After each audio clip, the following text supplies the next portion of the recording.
Hello everyone. For this week's tutorial, I'd like to go over the very basic electronic studio effects, such as amplification, pitch change, tempo change, speed change, reversing or inverting the sound wave, or fade-ins and fade-outs. The first of these effects, amplification, simply increases the volume of the entire sound wave, which once you have made your recording, you can see on the left-hand side there is a minus and a plus, and if you hover over it, it will say gain. The gain refers to the change in volume in decibels, and the default is right at the center where it is 0 decibels, aka no change. However, if you slide it to the right, it will get louder, which once you have made your recording,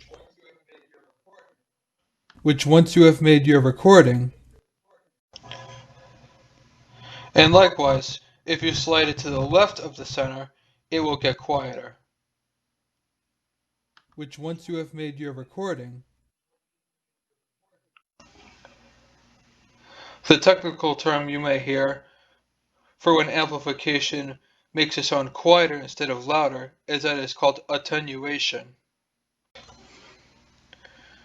Because most of the time, even though you are changing volume in both cases, amplification refers strictly to a gain in volume and not a loss. In fact, you may hear the fancy name for volume is called amplitude in some circles, which comes from mathematics and refers to the highs and lows, or the distance from the center, in your wave. And this fancy name is the root word of where amplification comes from, as it increases the amplitude. The next thing I'd like to talk about is changing the pitch, which once you have recorded something is as simple as clicking Effect and Change Pitch.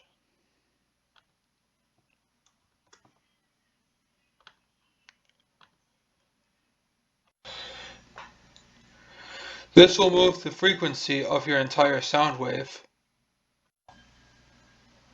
or at least the part that you have selected,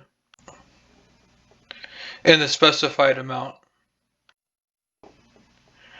You can either use the dialog at the top, if you are already familiar with how pitch, scales, and semitones work. But if not, there is an option at the bottom to change it too, which gives you the current hertz you are at, and then the hertz you wish to change it at on the right hand side of that. You can also type in the percent change if you do not wish to use an absolute hertz value. There is also a slider if you do not wish to input any numbers.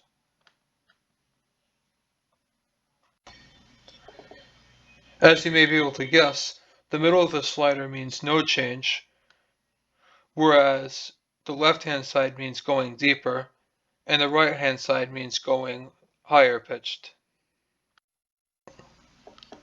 Click Preview to hear what you have made. Click OK to save your changes, or click X or Cancel to get rid of your changes. The next thing I'd like to discuss is changing the tempo, which is two options below change pitch, and does not have the top option with the semitones and stuff like that, but that's because tempo does not use that. But in the dialog box, you can either enter a specific amount of beats per minute you wish to change it from and to,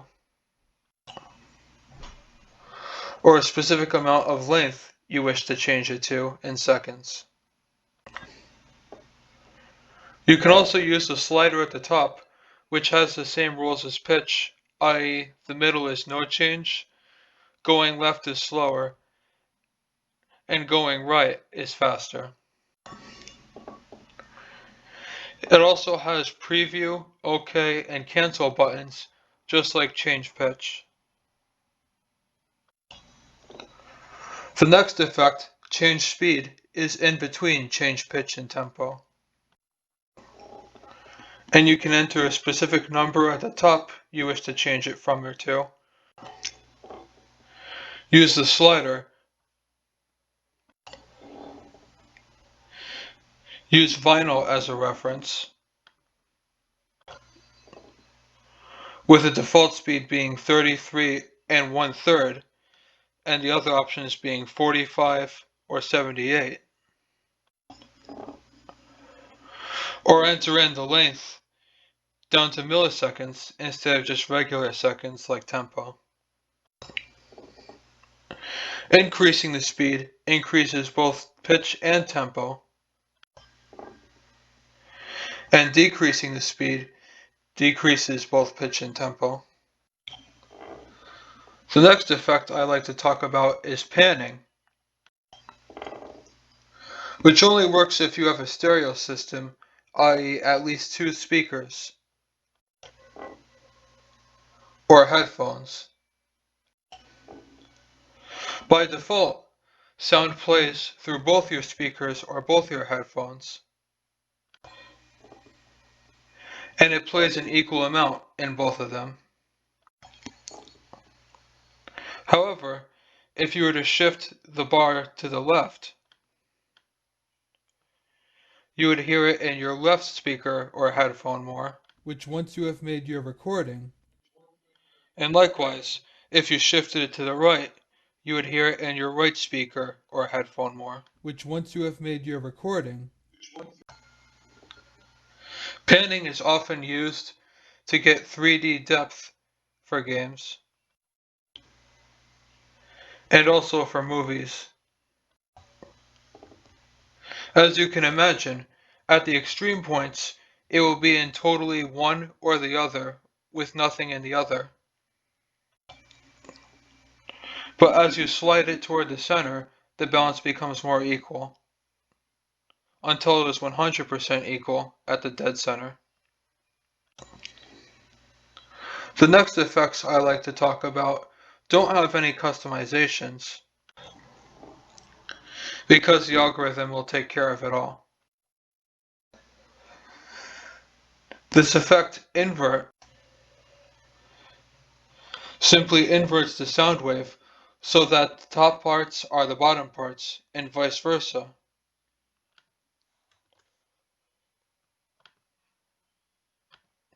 Although it will still sound exactly the same. which once you have made your recording, However, this can be used in harmony with the original recording before you inverted it, so that the sound waves add together and cancel each other out. And in fact, this is how noise cancelling headphones work. However, I will not be demonstrating this more rigorously until I actually teach harmony in a later video. The next effect, reverse, is something you can hear, and simply makes the audio play backwards, like so. hello, every damn folks knows you. The last two effects, fade in and fade out,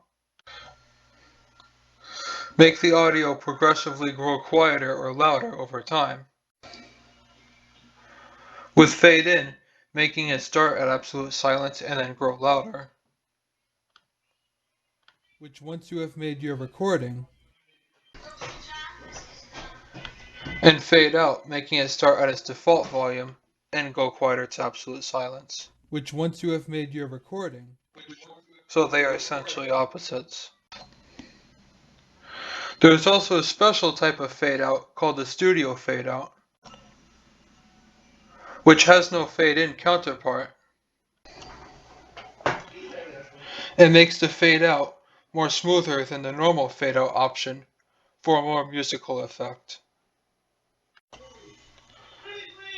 However, as mentioned, you cannot control how smooth fade-ins or fade-outs are because it's automatically done by the software for you.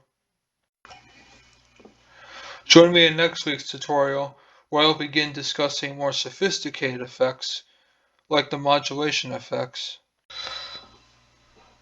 and how they are used to vary pitch or volume over time in the same exact sound wave.